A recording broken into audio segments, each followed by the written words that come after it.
Washington ডিসিতে national guard সদস্যদের উপর গুলিবর্ষণের ঘটনার জেরে সব ধরনের আশ্রয় আবেদনের নিষ্পত্তি বন্ধের সিদ্ধান্ত ঘোষণা দিয়েছে প্রেসিডেন্ট ডোনাল্ড ট্রাম্পের প্রশাসন।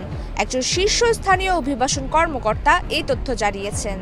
ঘোষণাটি এমন এক সময় এলো যখন ন্যাশনাল গার্ডের 2 সদস্যকে গুলি করার অভিযোগে গ্রেপ্তার ব্যক্তির বিরুদ্ধে অভিযোগ আরও জোরালো করা হয়েছে। 2 সেনার একজন মারা যাওয়ায় ওই ব্যক্তির বিরুদ্ধে হত্যার অভিযোগ আনা হয়েছে বলে গতকাল জানিয়েছেন ওয়াশিংটন ডিসির অ্যাটর্নি। আর ওই ঘটনার তদন্তকারীরা এখনো হামলার উদ্দেশ্য খুঁজছেন।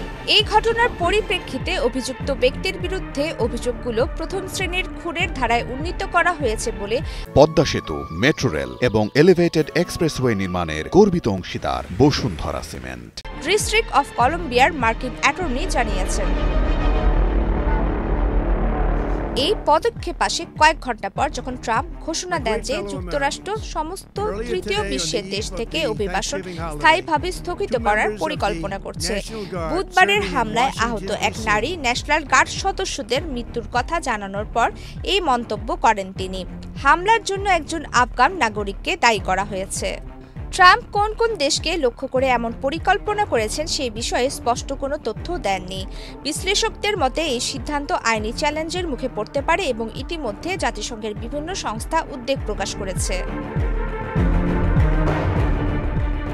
ট্রাম্পের দ্বিতীয় মেয়াদে অভিবাসন নীতি আরও কঠোর করার ধারাবাহিকতায় এসেছে এই ঘোষণা। এর আগে তিনি অবৈধভাবে প্রবেশ করা অভিবাসীদের গণবহিষ্কার, শরণার্থী গ্রহণের সংখ্যা ব্যাপক কমানো এবং যুক্তরাষ্ট্রে জন্ম নেওয়া ব্যক্তিদের স্বয়ংক্রিয় নাগরিকত্ব দেওয়ার বিধান বাতিলের মতো উদ্যোগ নিয়েছেন।